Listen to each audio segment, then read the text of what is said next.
They were already braced for the writers to strike earlier this year. And with the actors joining them now, and historically, from 1960 when this happened last time, the strike didn't last very long because without a script and without performers, you don't have much. But it is possible that the studio heads have girded their loins, and this may carry on. So you'll be getting a lot of repeats, and you'll be getting a lot of unscripted things. Whether they'll have actors in them, that's another question. It's worth pointing out, I remember you appearing on the programme not so long ago talking about the effect of the COVID pandemic and lockdowns on the film and television industry and the scarcity of content because of coronavirus. This industry has only just really recovered from that, hasn't it? Well, it hasn't even really recovered. Cinema-going audiences haven't really recovered. People have gotten used to streaming, and they don't want to leave their house. There's lots of obstacles for that. But big movies like Christopher Nolan's Oppenheimer and Barbie, which had their previews early, in fact, are going to reestablish the cinema as a habit for people. So this is going to affect them hugely. Doesn't this also, of course, represent some rather good news? If you're running a movie business in Asia or Europe, there's an opportunity here to do some deals with the streamers, isn't there? Well, yes and no. It depends on what your level of budget is. A lot of these smaller budgeted productions will have a couple of SAG actors in them to get finance. So if you're on hiatus, a lot of productions have just gone on hiatus today, even ones that were within days of finishing.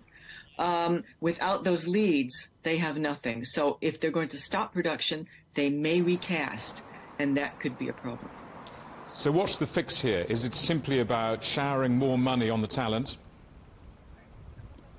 Well, it is about money, but it's also about the future of work and where your work is going and what's fair. The AMTPT, I always get that wrong, which is the Association of Producers, who is basically against the WGA and SAG-AFTRA, are saying this strike is going to affect thousands of people. Well, it's not going to affect their CEOs. Their CEOs are fine. This is about working level people, and it's a huge industry, and a lot of people's mortgages rely on it. So it's a matter of sharing the wealth and also sharing the data of what the audience measurements are.